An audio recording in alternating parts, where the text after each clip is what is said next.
Guys. So today I'm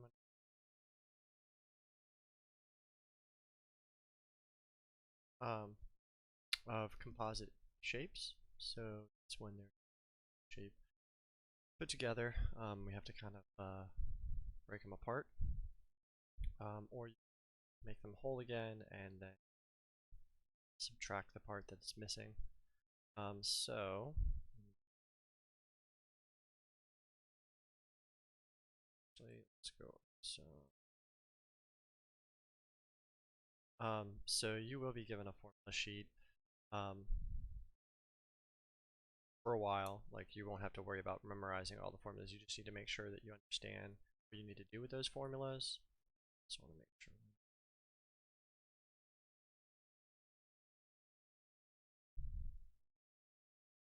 So, example for a rectangle.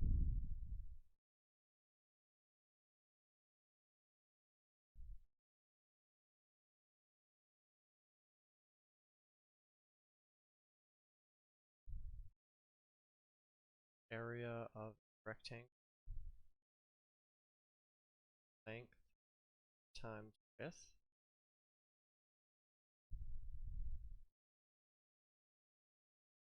And it's going to be, you may see it one of two ways.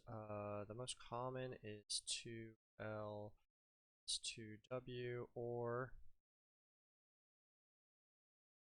2 times the quantity of L plus W. So you're adding up the two sides first and then multiplying by 2. Both of these are the same.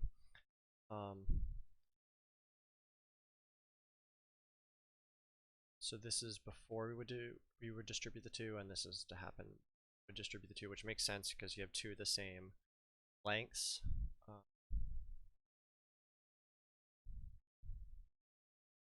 And 2 of the same widths. So I would write these 2 down real quick. And I'm going to work on triangles next, and then also going to put up circle. And I will put up trapezoid. I don't make any today for trapezoid, so I figured we'll at least have those ready, because maybe I'll make one at the end.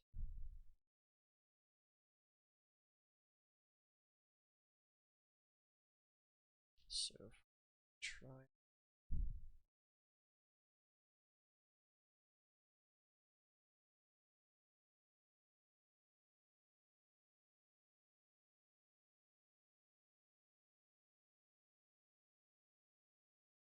It's 1/2 times height. So if I was to draw a little triangle, make it a right triangle. Turn this on too, so that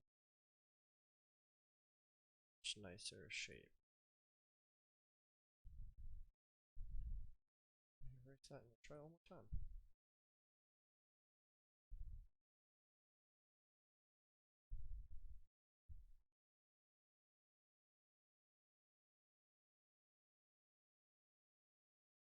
So you have your height, which is going to be perpendicular to base. So because I drew that kind of tiny, so it's from base to top, the highest point triangle, and it needs to be perpendicular. And in case this was not super perpendicular, it's kind of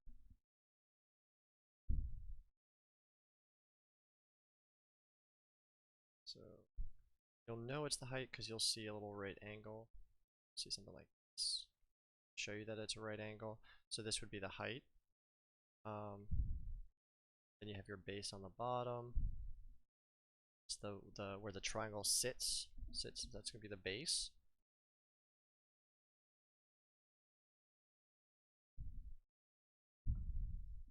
And it makes sense that a triangle is gonna be half, kind of like our area for the formula for rectangle, because if you cut a rectangle in half,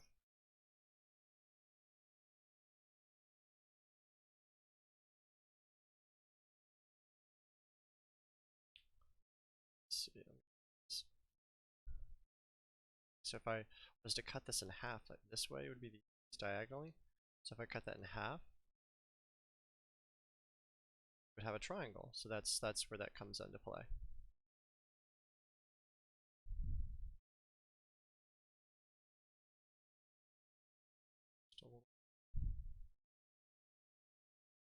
Now for a perimeter, for the perimeter of a triangle, I'm just going to add up all the sides.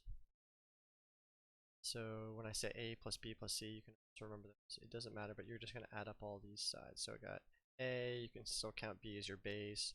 C, so all three sides you need to add up to get your perimeter.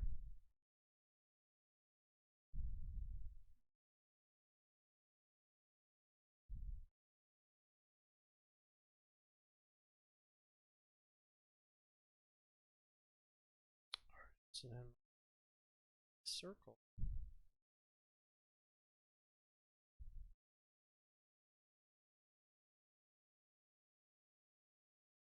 Circle.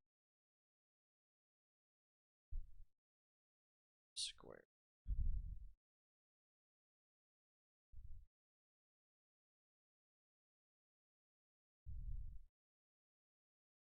So you have the center of your circle.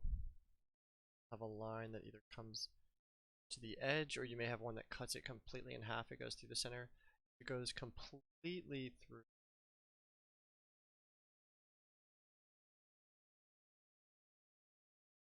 Diameter is gonna be, that's gonna be your diameter. So that's from edge to edge, and it goes through the center. So edge,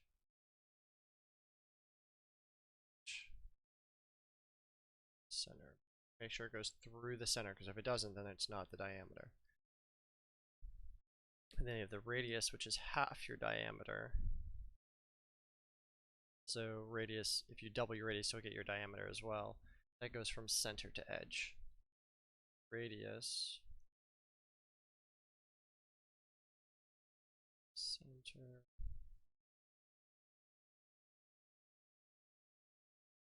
to edge.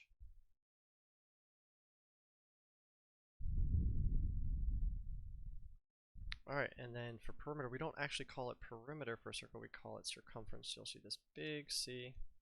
Oh, of course, now it turns into a circle.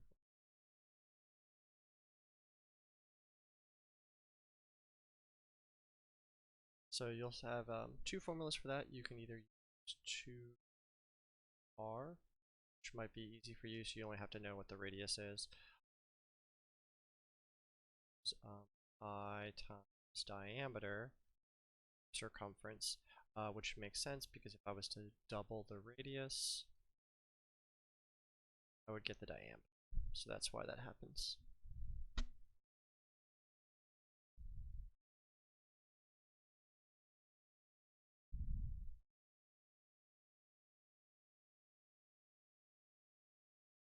Next one is for trapezoid.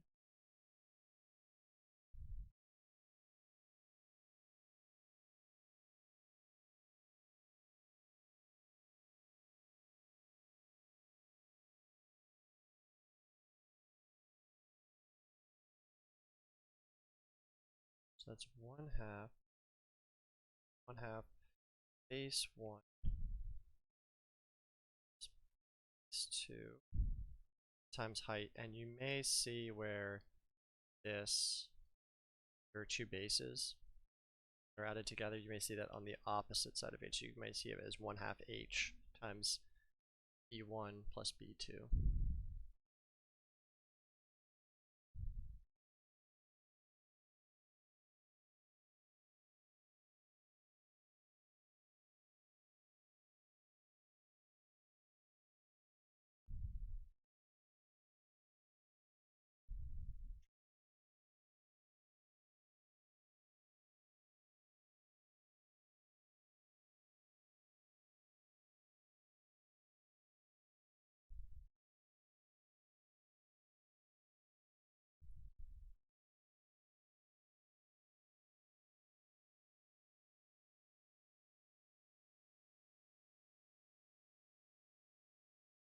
So for a trapezoid, your bases you could label them.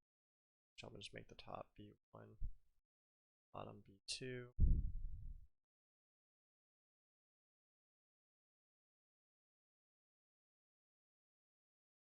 Height is going to be perpendicular to the base, so you'll see the little right angle mark. So that would be, this would be our height right here.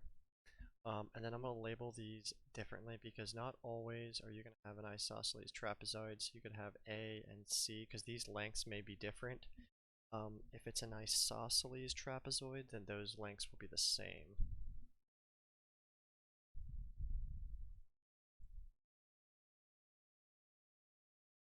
So A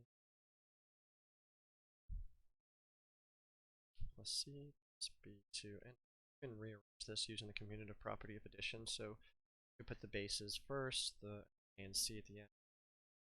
Put C first, it's whatever that you'd like to do.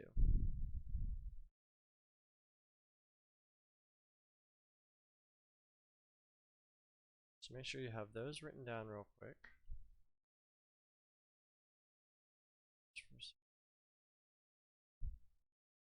Have written down.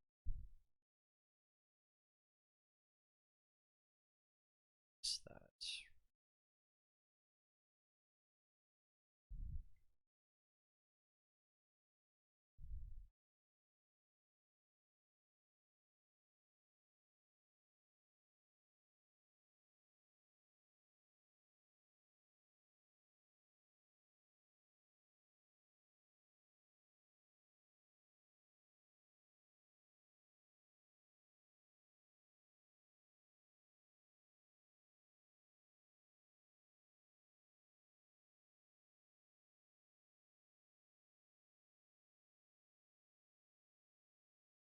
Okay, so this one. Sure, we're gonna get this first shape.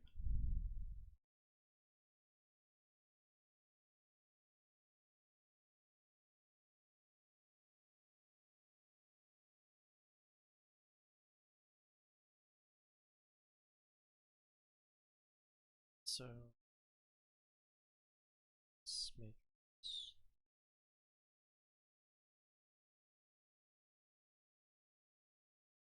So give you first dimension.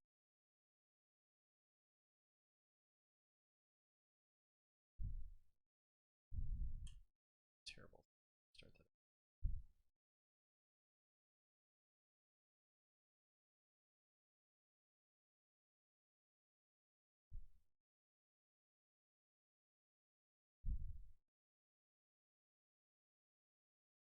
So I'm gonna do this a couple of different ways. The first way I'm gonna do method.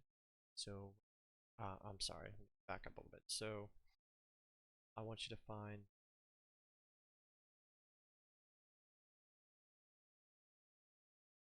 shape.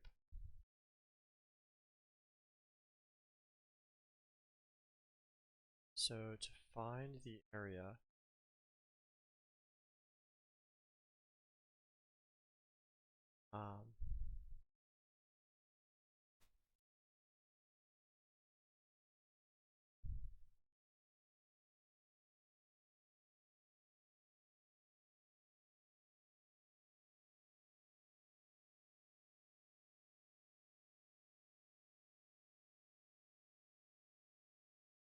it's back. Okay.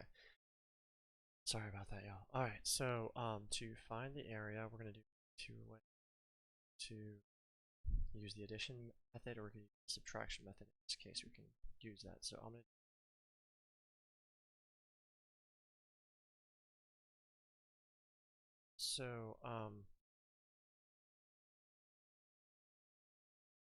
to addition method, we're going to cut it. So cut it into two different shapes. But before, so let's find out what these missing dimensions are. So you'll have to use the other ones around it to find what they are. So right now, we're missing this dimension and this one. They didn't tell us right off the bat, but we can figure that out.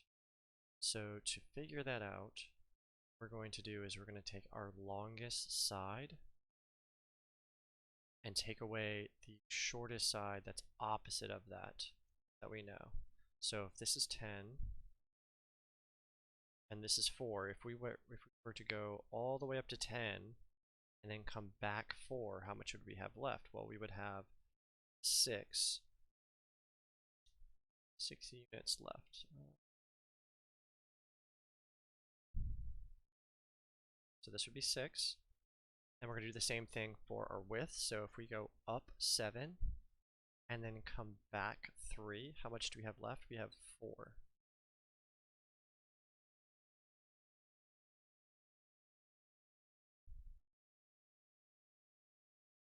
So now at this point, it's up to you to decide whether or not you want to, where you want to cut it, because there's 2 ways you can cut this if you're going to use the addition method. So what I'm going to do is, that's going to show up.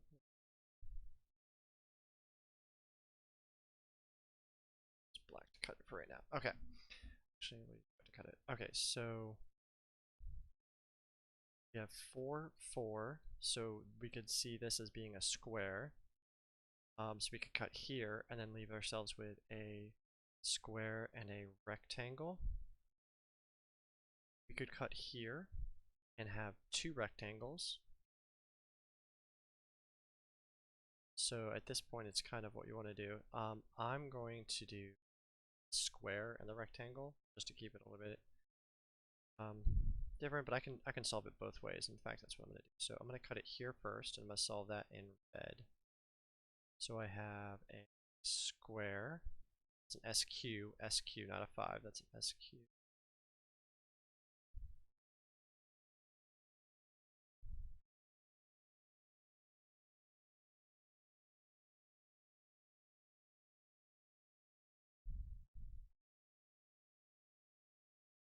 SQs for square, and then we have a rectangle, so I'm going to make that R. So let's find the area of the rectangle. So area of the rectangle of R. So to find the area of a rectangle, it's length times width, so LW. And the length of this rectangle is 10, because it goes the entire way for us, and the width is going to be 3. 10 is 3. So that gives us an area for the rectangle of 30. I'm using R for area just to remind myself that's for the rectangle.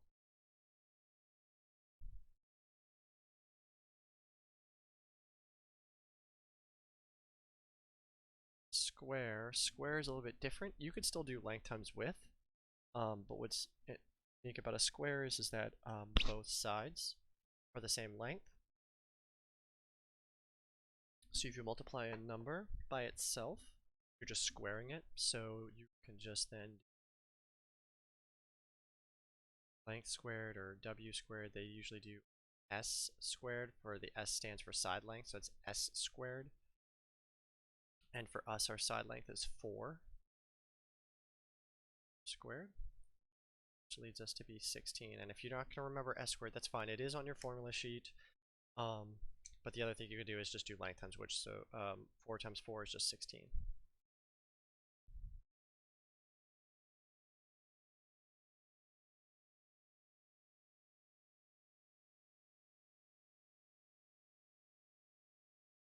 Now that we have both areas,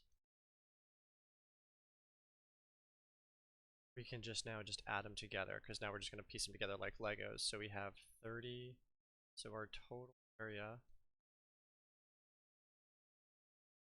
rectangle is the square area, so 30 plus 16.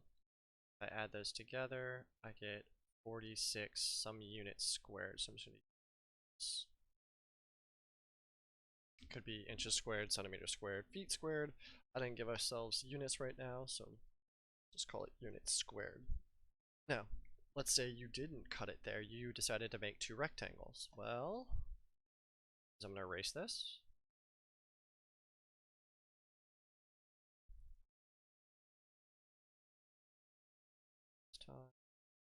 Black.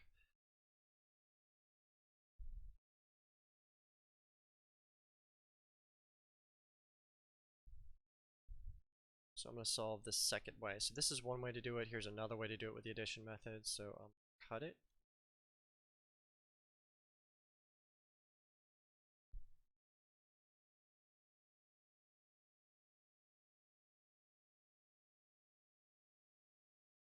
So now that I've cut it, we got a rectangle.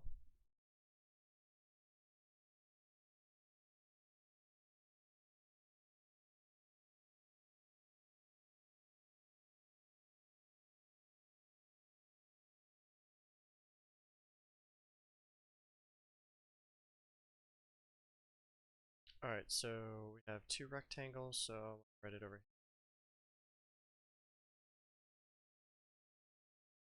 So I'm going to call this 2.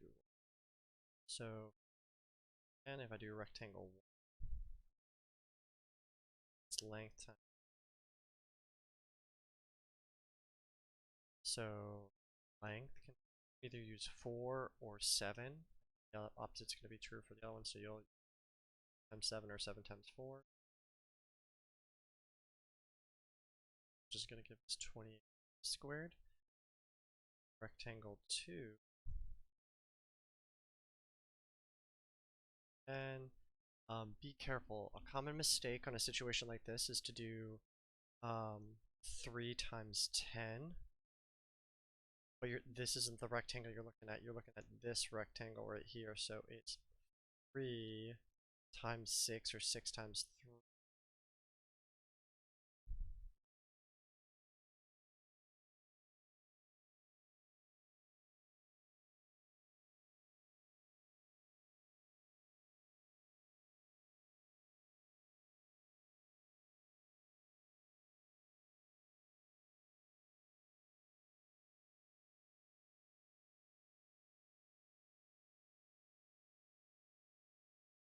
Just going to add up. So 20 is 18. So 10 and 20 gives us 30. 8 and 8 is 16. So 30 plus 16 is still going to give us 46 units squared. That's kind of my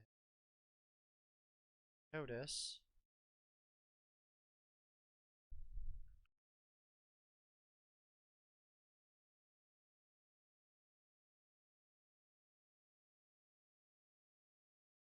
Same.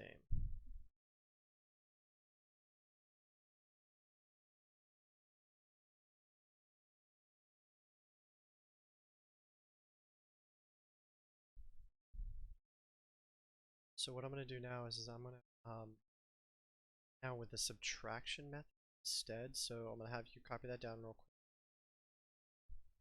I'm going to start to erase the red portion right now on the shape, just so that off to use. And you can pause this if too fast with erasing stuff. But just remember 46 for right now. That down here in the bottom left hand for us to check because it was the same for both. Just did that.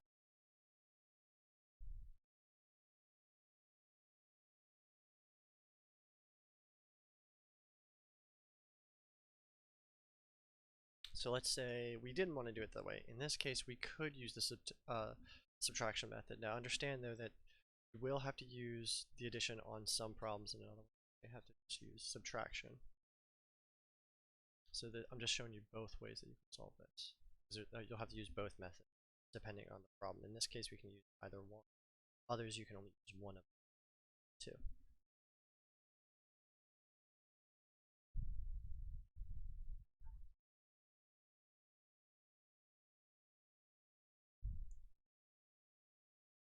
So this one, pretend like this whole shape back together. So it's really just colored so you can see together.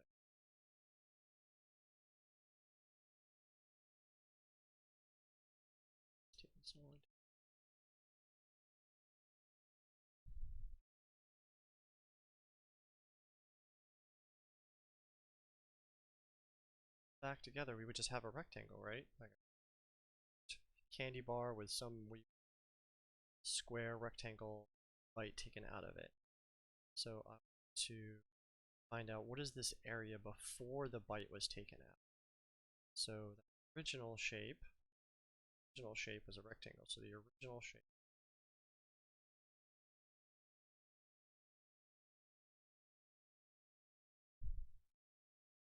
So we're going to have width, and that length is going to be 10. It's the whole length, not just 4. 4 is only from here to here. I just drew it all together, so that's 10 times width, entire width of the original candy bar, 7, 70. That's our first rectangle. That's the big shape. Now we're going to take out this little shape. Take out what is missing.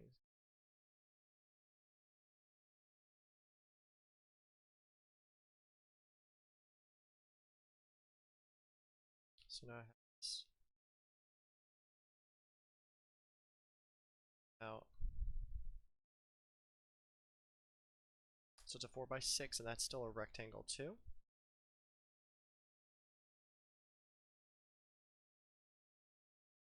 Missing.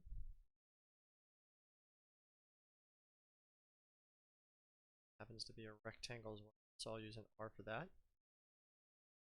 2.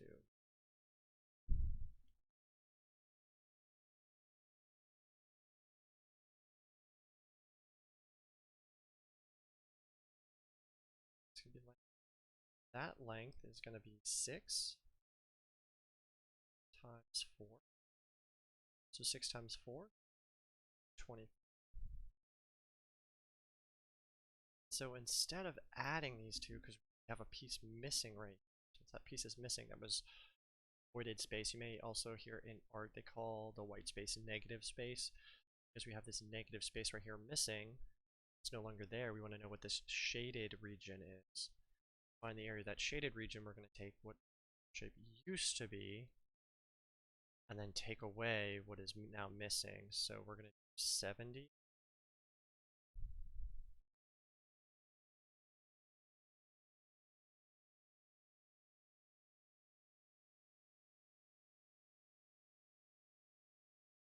So 70 minus 20, I'm just going to do the 20 for right now, is going to be 50. And then 50 minus the extra 4 is going to be 6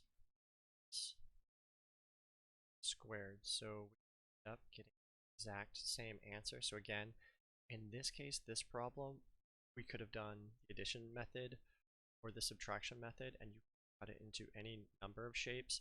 I've also seen students where they cut it different spots, so you could have cut this into a little bit more complex shape where you could have cut here and then had a trapezoid and another trapezoid. That's another way you could have done that.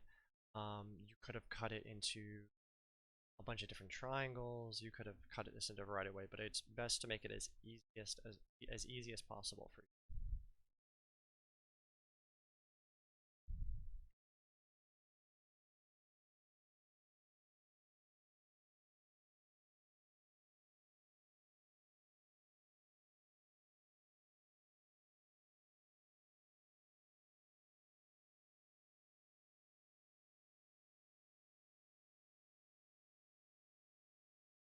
I'm going to erase this. This is 4, 6. I'm going to put this back up in just a second. Because now we got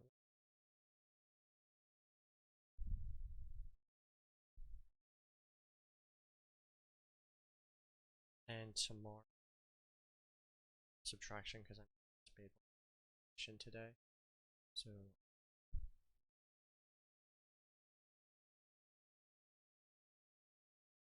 with perimeter,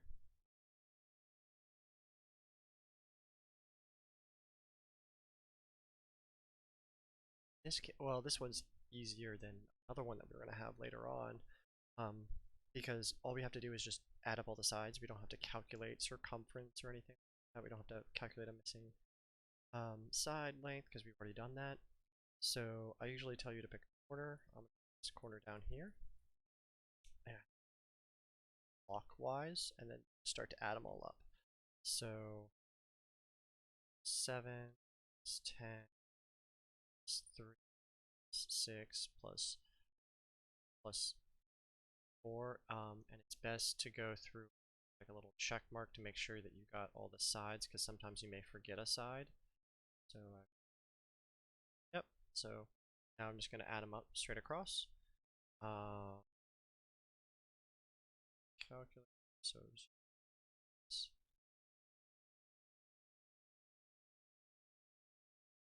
7 plus 10 plus 3 plus 6 plus 4. So I get a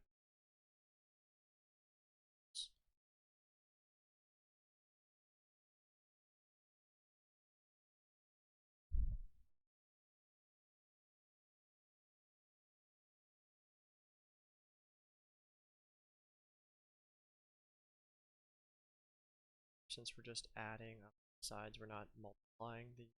It's just be inches or centimeters. It wouldn't be centimeters squared. So perimeter is just not multiplying units and units, so you don't have to square the units. So it's just going to be just whatever the units are. So and you know what?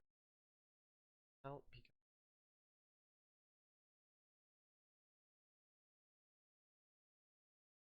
so I'm sorry. So please ignore that. That should be 30.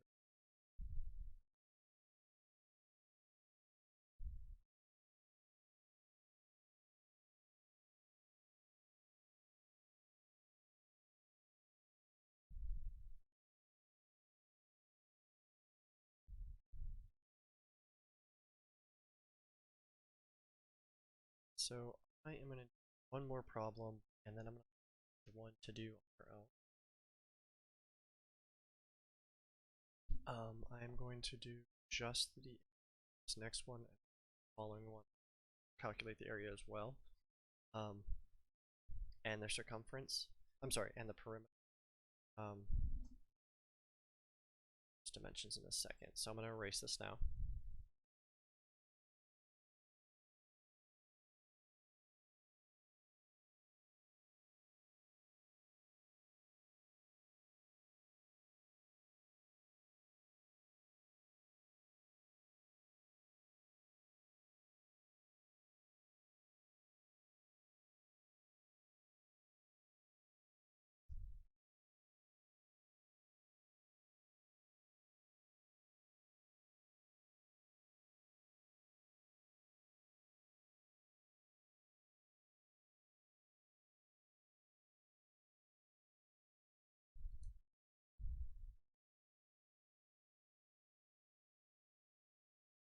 So this time I'm just going to do area on this one. I'm going to make some dimensions real quick.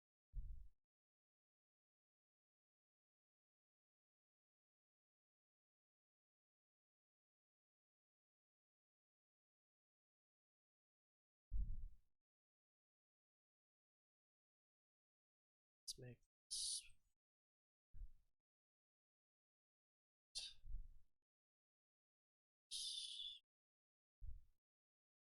one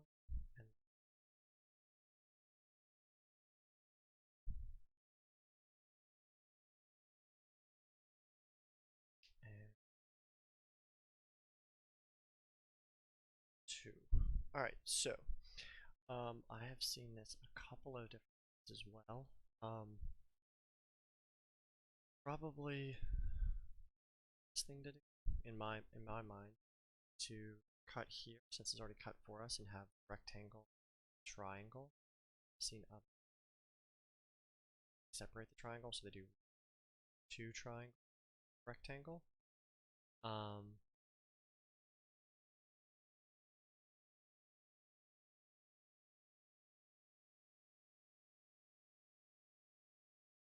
Could make this an entire big rectangle and then subtract the little dot. That just seems like a so I'm just going to do this where it's just the one rectangle triangle.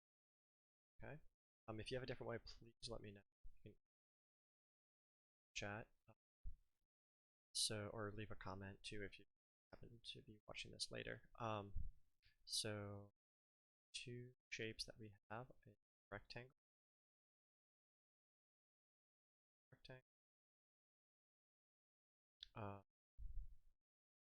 rectangle, its length is width. So in this case, it's going to be 8 times 4.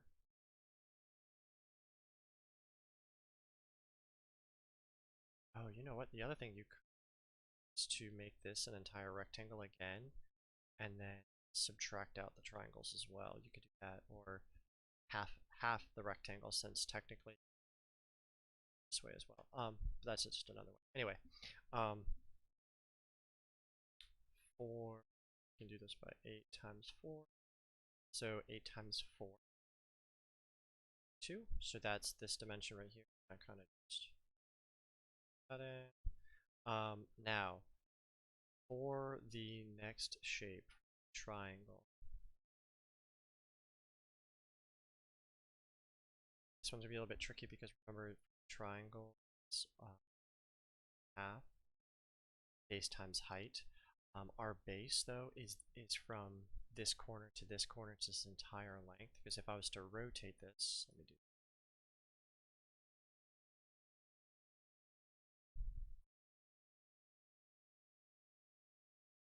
I don't think it's. If I was to turn this, base would be right here. We could set the triangle down just like that. So I have to know what this entire length is. So it's this 1 plus this length, which if this is 4, this is 4, so that's 1, 4, other 1. So 1 plus 4 plus 1, so that's 2 plus 4, which gives us a base of 6, times the height of 2.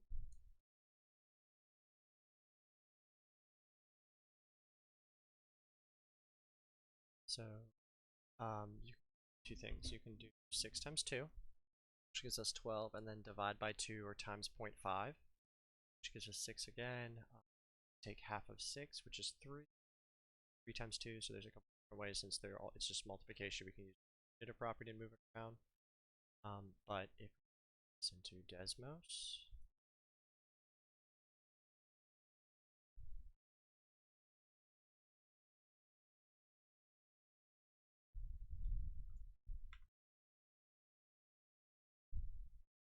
so right here, usually a mistake happens where they don't realize that the cursor is right next to the 2 in the denominator. Done with your fraction, press the right arrow or click to the right. I'll bring it back up next to the fraction bar. Keep going, so you can do times 6 times 2 and 6.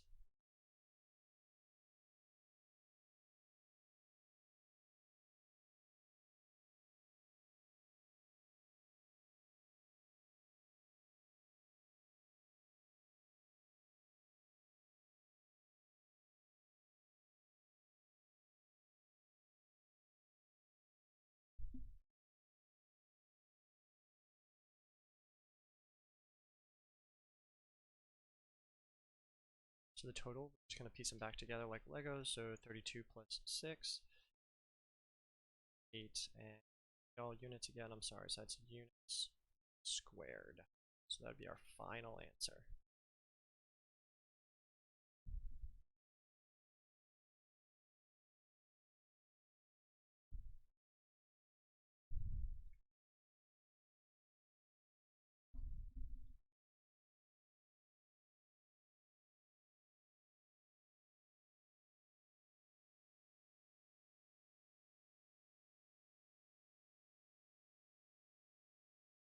Now, if we wanted to could do this, it'd be a little bit more work.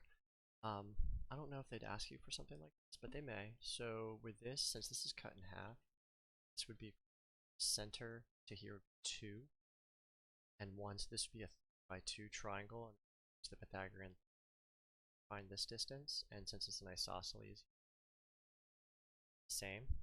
I'm not going to do that for today. I can do that for tomorrow because I'm already a little bit over.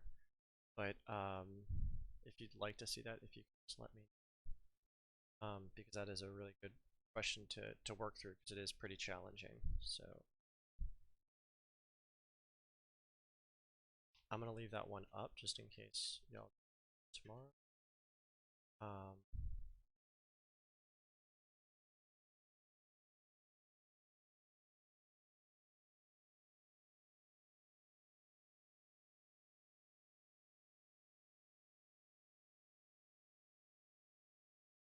So for this one, I'm gonna help you set it up. So I'm gonna cut this first. Well, first I need dimensions. So let's make this 5. Let's make this. Let me show you where this is at. So you got a semicircle, and this is going to be 5 by 7. So you have 2 shapes. So I'm gonna find area and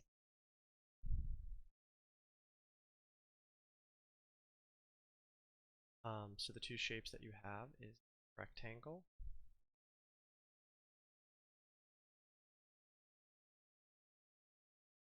So remember for the perimeter, I'm sorry, for the area, it's going length times width, and then circle is a semicircle.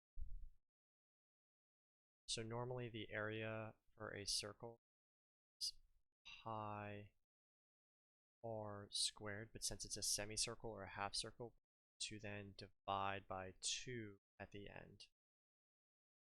So now the question comes into play, how do I find my radius? Well, if this entire length is 5 and it cuts from edge to edge and it goes through the center, do you think we could find the radius? Can. Radius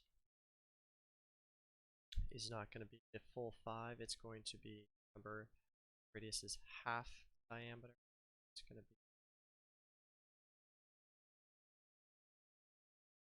2 5.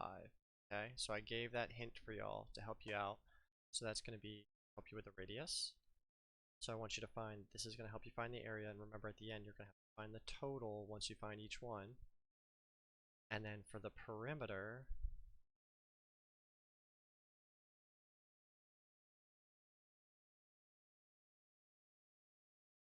you still have the rectangle, but realize I would pick a corner and then add around the edges. So if this is 5, this is 7, you'll have to know what this side is. And then the trick to this one though is this semicircle again. So to help you with that, not only are you going to add up all the sides, you got to find circumference first. And to find the circumference, it's pi, either pi, 2 pi r or pi times diameter, which we know. And again though, it's not a full circle, so we need to find half of it. So we're going to divide by 2. So I want you to try that one out. And then we'll go over that one tomorrow along with the perimeter of that last one. We'll end with that. We'll start with this, and then we'll end with the other one because it's a little bit challenging. If there's anything else you'd like me to go over, please let me know. And then I am still in the works of trying to get some new material out and trying to get all that set up for y'all, but I will let you more about that later. Okay, I hope you're doing well, and I will see y'all tomorrow. I'm going to start working on algebra, so you can stop the video here. See you tomorrow.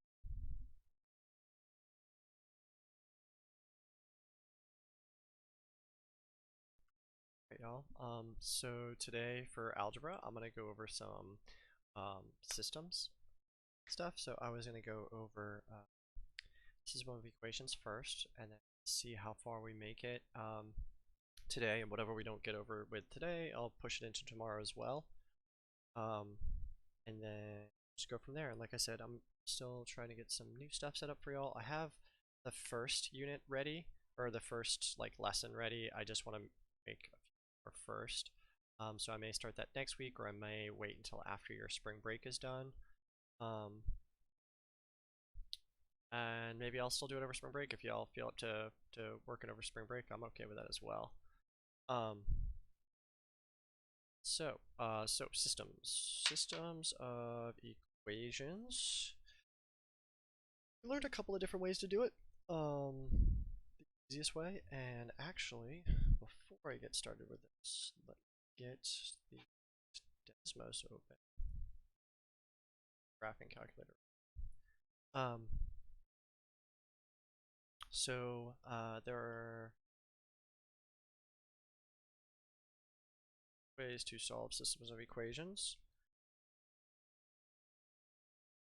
I'm just gonna label systems in general because you can also do this for systems of any. Well, most of them, I guess, I should say for system. Well, we'll just call it systems of equations, right? Systems of. So the three ways that we can solve it is graphing, which is the first way that we. So that's either plug it in into your TI-83. Oh, I can't see it. Um, so TI-83, you could graph it by hand on graph paper. You could also just use Desmos. The nice thing about Desmos is you don't have to turn it into slope-intercept form. You could just leave it in standard form or point slope and then just plug it in. If you're using your TI-83 or plotting by hand, though, you need to have it in slope-intercept form, and I'm going to put that in parentheses. So again, that's only if you're not using Desmos, it needs to be in slope-intercept form.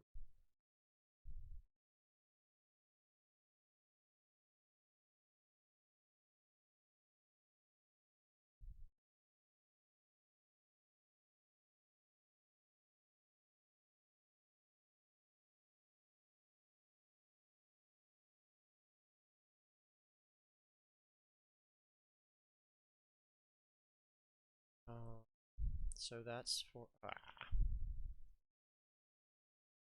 so that's for this. Then the next way was substitution. So with substitution,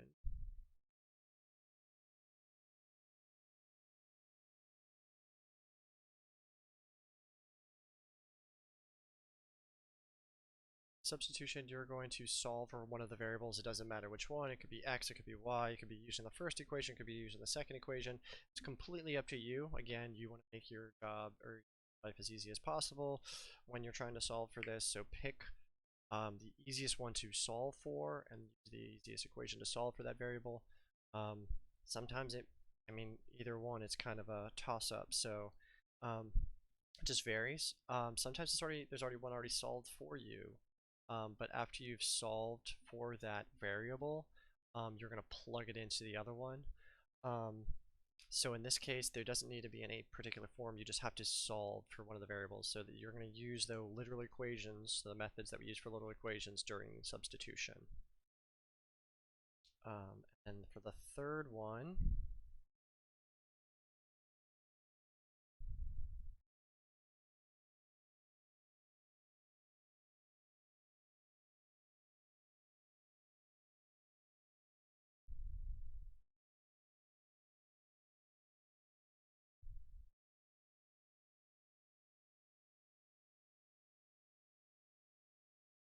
so for it needs to be in standard in order to solve for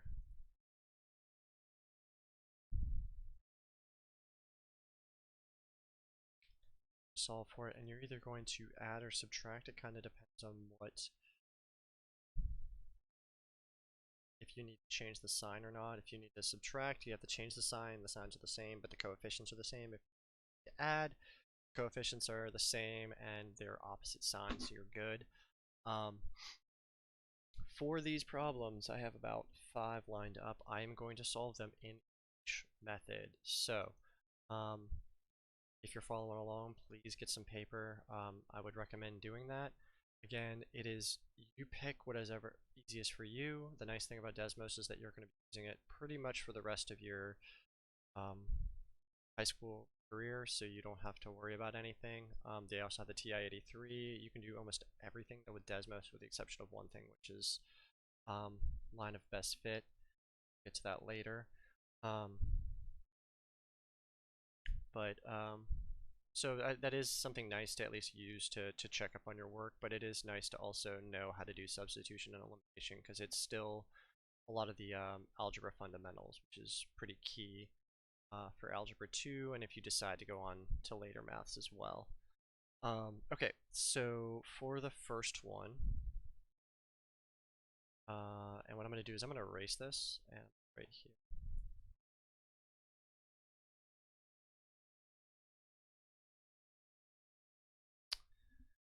There's one other thing I just really discuss before I started this, so I'm going to write these problems down and then discuss that. The other thing I forgot to go about is the of intersections with a system of equation. So when it comes to solutions, so I'll just write this up here.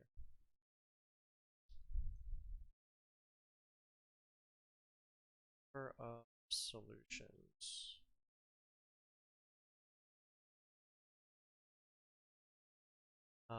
So for one solution,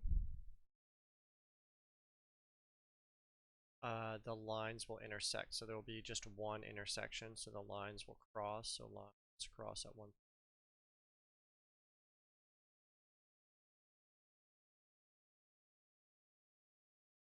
If you have no solution, that occurs when the lines are parallel. So that occurs. So this means parallel. The two parallel lines that are vertical. That means parallel. So that's parallel lines.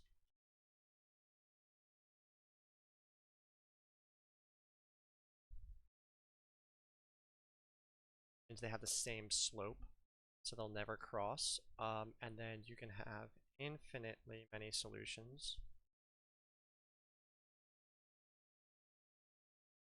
for all real number solutions, and that occurs when they're coinciding.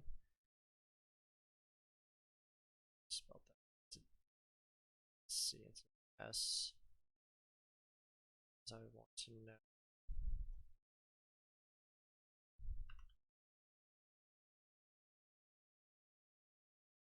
It is with a C, so I apologize. I'm going to erase that and fix that with you.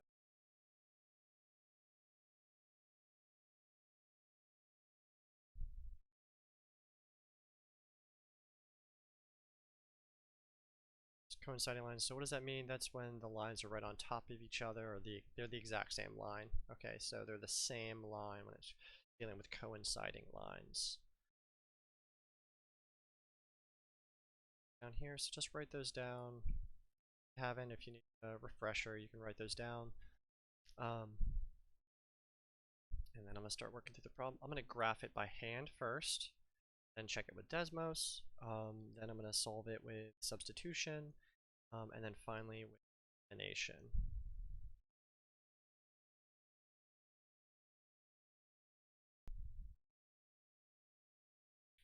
So I'm going to graph this line in red, and it kind of helps to color code it too, so you know, especially if you're graphing it and you're not sure which line is which, to kind of, and this one's going to, so let's graph the red one first. So this is already in slope-intercept form, so y equals mx plus b, where b is our y-intercept, so I'm going to put that at 3, 1, 2, 3.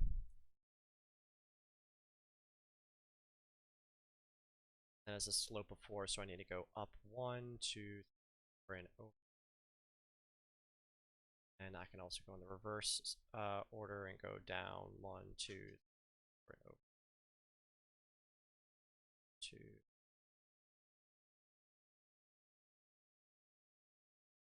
You don't have to put as many dots. I am doing this because I need to try to graph this as best as possible, because doing this on a little sketch pad is not the easiest thing to do, I'll tell you that. So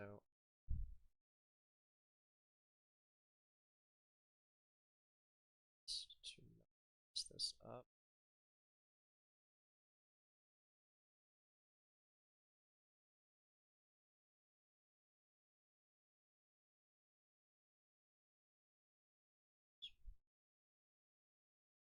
So there's one. didn't come out too bad. So now I'm going to do negative x minus 2. So I need to graph the y-intercept, which is negative 2, so down here.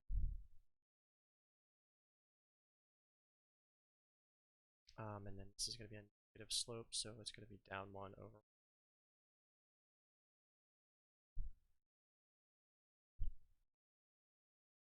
And it continues to this point.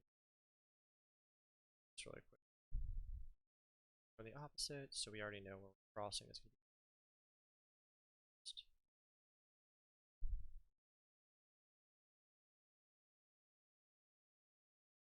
so again, try to connect this as best as possible.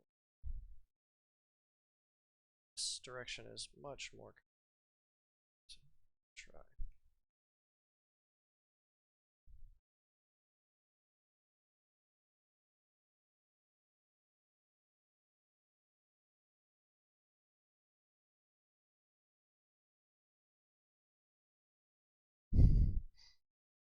Turn sideways to try to make this better, and it's actually making it worse. So if you see that scribble at the beginning, that's because I was trying to figure out which way is up and down, and I did it. Sorry. It's lightning. Okay, so chew.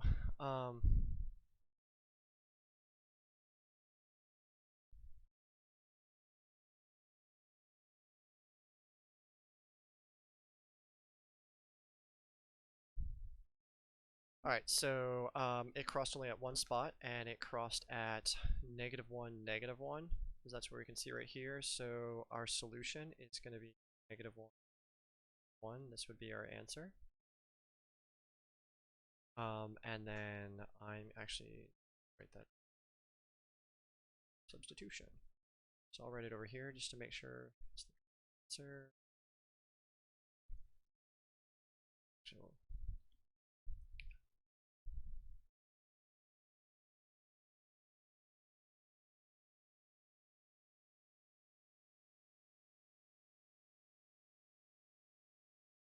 so let's check with Desmos if we got the same answer.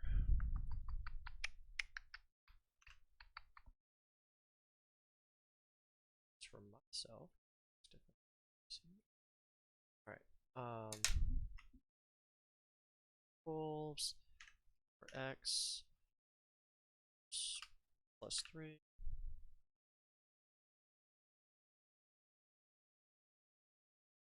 x plus 2.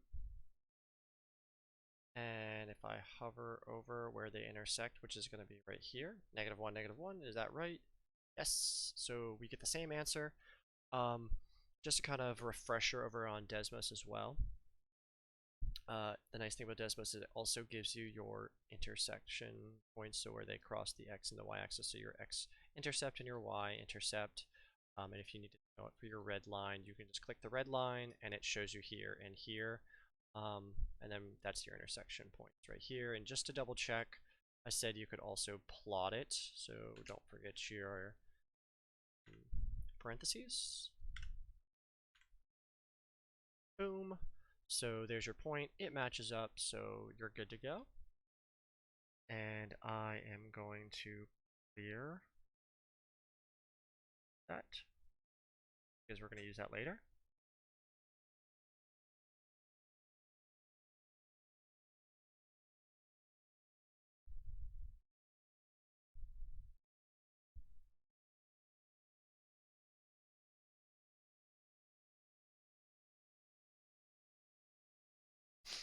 All right, so substitution, I'm going to do that in orange.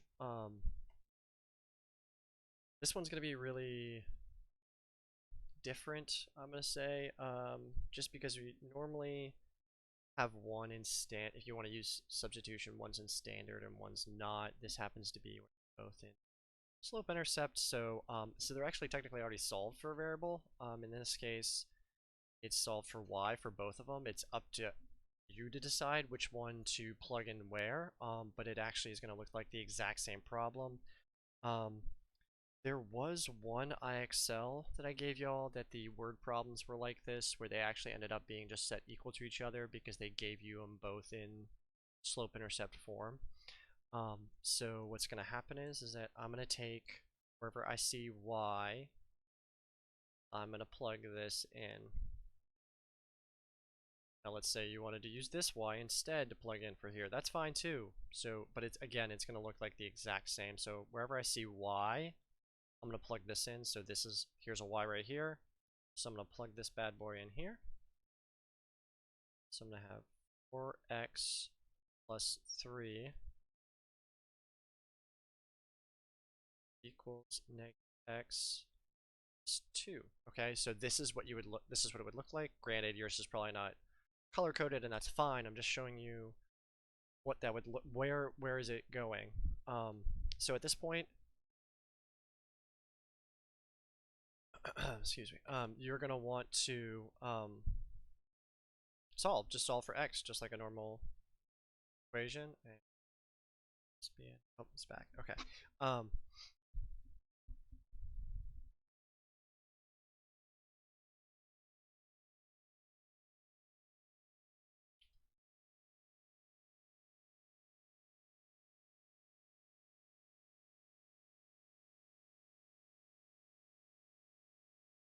So negative x plus x. I took away this x. If you wanted to take away 4x, that's fine. I just got rid of this one since it's already negative and we're just making it positive. So just to kind of, so these cancel, that's 0. So I'm gonna go back to just black. So 4x plus x is gonna be 5x plus 3 equals negative 2. So now we're going to subtract 3 from both sides.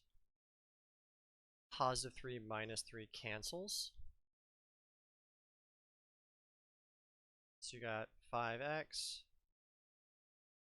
Negative 2 minus 3 gives us negative 5. And then we're going to divide 5 from both sides. Cancels. That becomes 1. And negative 5 divided by 5 is going to be negative. So this is the first part. We're not done yet, though. That only gave us our first coordinate, or gave us our x coordinate to be more specific. So because I don't need to look at this graph right now, I'm going to move over to solve for y.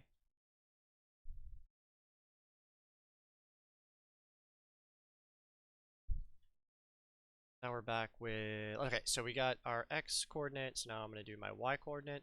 So I found out what this is, so now I'm going to plug this in for x into either one. It doesn't matter which one you pick. I think it'd probably be easier just to do the first one, but it's up to you, like I said. So if you want to plug it into the second one, that's fine. I'm going to plug it into the first one.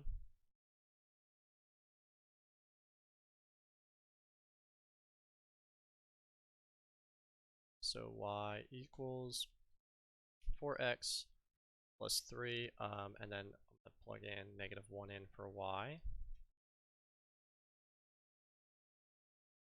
So 4 times negative 1 is going to be negative 4 plus 3, and then negative 4 plus 3 is going to be negative 1. So our final answer then would be negative 1, negative 1.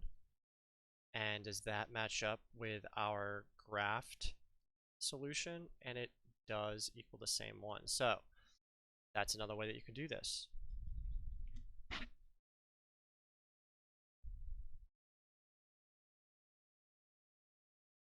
I'm going to erase this, and I'm now going to do it with substitution. I'm going to leave this up so we can still see the problem.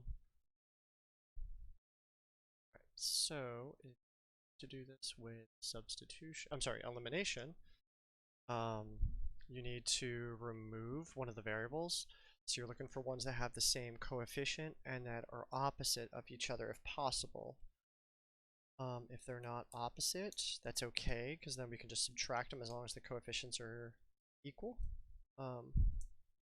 So in this case, we actually already have y, because the coefficient of y right here is 1, and the coefficient of y right here is 1. So instead of adding the two equations together, we're going to subtract since the coefficients are not additive inverses. So it's 4x plus 3, y equals negative x minus 2, and I said we're going to subtract. So I'm going to put parentheses around the entire equation and put a minus outside. So y minus y leaves us with 0. 4x minus negative 1x is going to be adding, so that's going to be a 5x. 3 minus negative 2, so that's a double negative, so we're going to be adding 2. So 3 plus 2 is going to be 5. And then again, we're just going to solve for the only unknown that we have, which is x. So we're going to subtract 5 from both sides.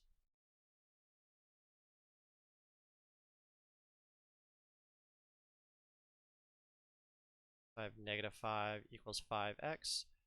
Divide by 5 on both sides, and you get negative 1 equals x.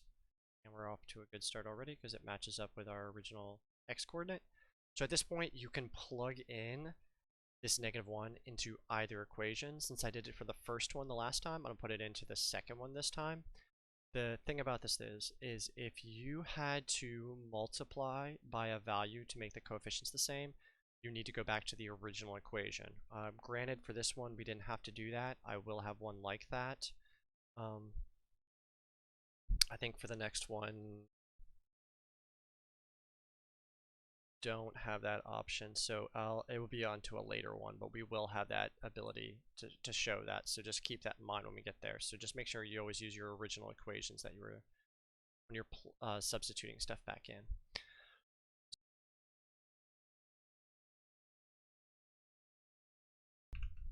Alright, I think back again. I'm sorry, it keeps going back and forth. I don't know what's going on with this, but so the common mistake occurs right here with this negative. It's a negative x, so make sure you bring that negative down. Just because we have a negative 1 doesn't mean this goes away. It's still here. So negative 1 makes this a positive 1 because it's double negative, minus 2. 1 minus 2 is going to be negative 1. So our solution is negative 1, negative 1. And does it match up? Heck yeah, that does match up, so we are good to go.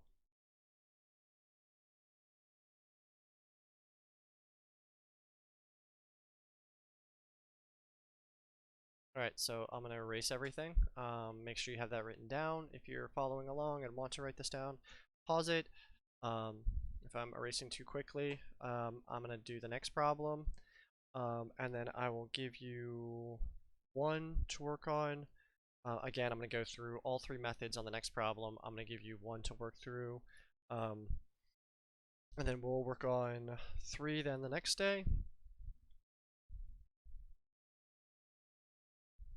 The equation we're going to use is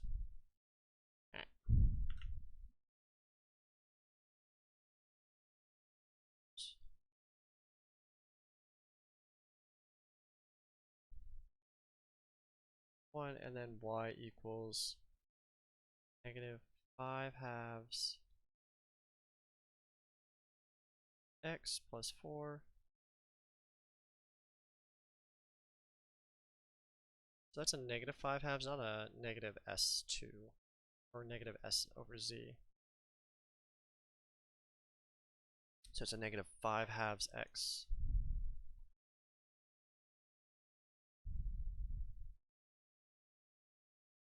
Alright, so graphing.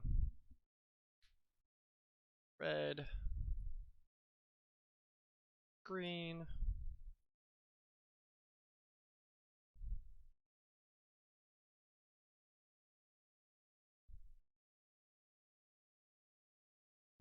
so y equals negative 1. Remember, if it's a y equals equation, so flux hoy, h horizontal, o was for 0 slope, and the y was a y equals equation, so it was just y equals an integer or y-axis, so we're going to cross just right through the y-axis at -1. So it's just going to be a line that looks like this.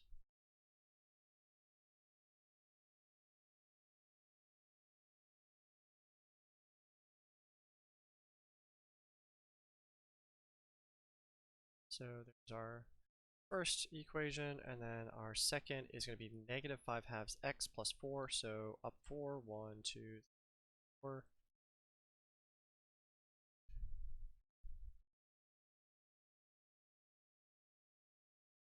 So we're going to go down 5, 1, 2, 3, 4, 5, and over 2, 1, 2.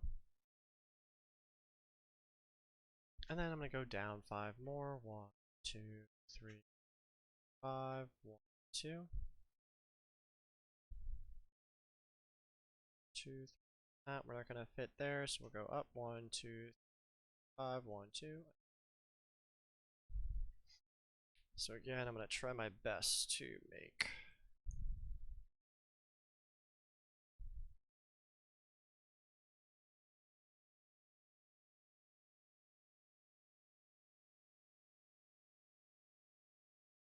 so where do they cross? They cross at 1, 2, -1. So 2, -1 is our solution.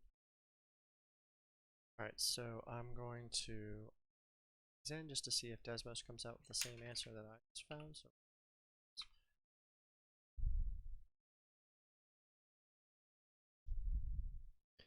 and these are half marks, so I'm going to zoom out just a little bit just so it's a little bit easier to see. And then 5 divided by 2. Common mistake. Oh, common mistake is right here after they put in the 2. They don't click the right arrow on their on the control pad or D-pad or your right arrow, or if you click over to the right, just to get next to the fraction bar, because otherwise they'll put the x on the bottom and that makes it exponential. So we're going to put 5/2 x. It was plus 4. So we have our two lines. They cross at 2, -1. Does it match up? Yep. So our answer is good. That away.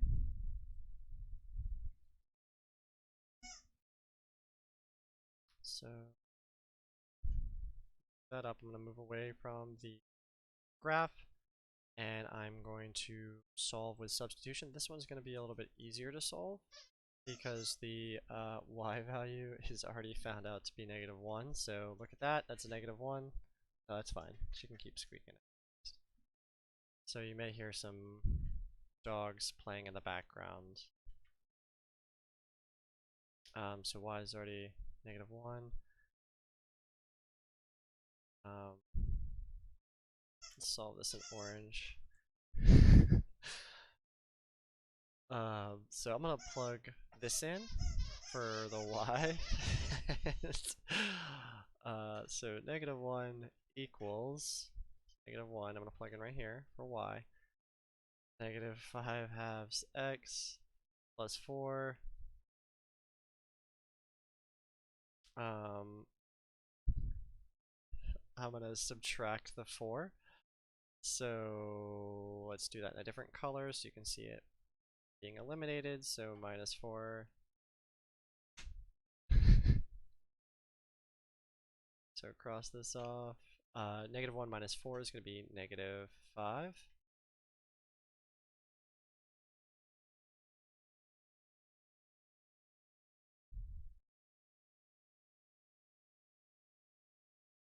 So now I'm going to do the inverse. I know this is a little bit more difficult to see, so I'm actually going to rewrite this real quick.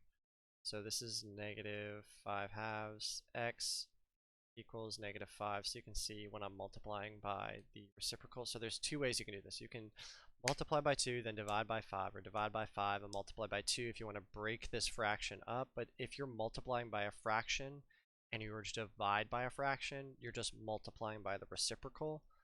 So to multiply by the reciprocal, this is going to be -2/5.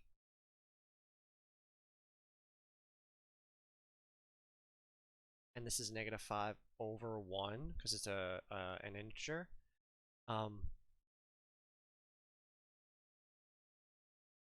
This cancels out, so this is gone, so you're left with x. Now, again, there's two different ways you can do this. Some of y'all are going to see, oh, this is a -5, this is a 5. -5 divided by 5 is -1. And it'd be -1 times -2, so that's just going to be 2.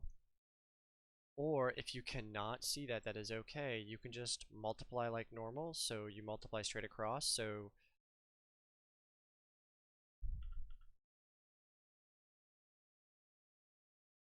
you can just multiply straight across. So straight across would be -5 times -2, which is positive 10. 1 times 5 is just 5, and then 10 divided by 5 is just going to be 2. Okay, so that's another way you can do that. You still get the exact same answer. Hey, look at that. X equals 2, that's 2. Y equals -1, so our answer is still 2, -1. We didn't have to solve for y this time because it was already solved for us.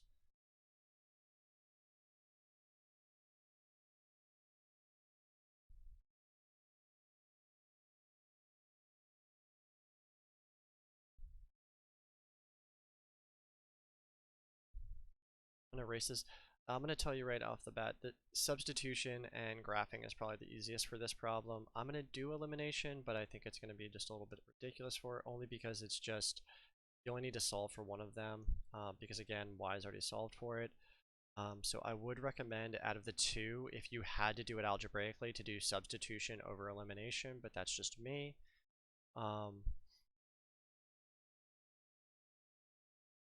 So I got y equals -1, y equals -5 halves x plus 4, and now I'm going to rewrite this one more time so everything's over each other. So this is y equals 0x. We don't have an x, so anything times 0 is just 0, so that's why I wrote it like this. -1 is -5 halves x plus 4, so now everything's over themselves, and this is what I'm going to cancel because I can't multiply anything by 0 to give me -5 halves, so I'm not going to do that. So and this time, since they're not the opposite sign, I'm going to subtract. So y minus y is going to be 0y, so that leaves me with just 0. -5 halves x, so 0 minus -5 halves x is going to be +5 halves x, and -1 minus 4 is going to be -5. So I'm going to add 5 to both sides. Cancels, so you're left with 5 equals 5 halves x. And again, I would just multiply by the reciprocals, so times 2/5. 2's cancel because 2 divided by 2 is 1. 5 divided by 5 is 1. And I'm going to multiply that on the same side. 5 divided by 5 is just 1. So you're left with 2 over 1, so that's just 2 equals x. And again, that would be just 2 -1 because the -1 was already solved for us. I know it went pretty fast through that last method of solving it, so if you have questions, please let me know. I'm going to put another problem on the board for you to solve, and I just realized I forgot to finish up the other problem I gave y'all on Monday, so I will do both of those tomorrow, the one I gave on Monday and then the one I'm about to give tomorrow. So I'm going to erase this. So the problem I would like you to work out, and it's just one, and I'd like you to solve it in each method, but if you just want to do either substitution or elimination, just at least pick one of those. I mean, because the graphing one's pretty quick, so at least do either a substitution or elimination for this next problem. So I'd like you to at least solve it in two of the three methods. So the system of equation is going to be y. Nope, it is not y. It's -7 x minus 2y is -13 x 2 I equals 11. So that's the system that I'd like you to solve. Again, I'd like you to at least pick a substitution or an elimination method along with graphing, because the graphing is going to be really quick with Desmos. And then we'll cover that tomorrow. Again, I miss you all a lot. Hope you're doing okay. And just let me know any questions that you have. You can email me, leave a comment. I don't know if I've seen any comments yet, so I don't know if I'm getting notifications for that. Or leave anything in Google Classroom as well. And I will get back to y'all tomorrow, and I'll let you know more about the new lessons once we get a little bit closer to that. All right, bye all. Have a good day.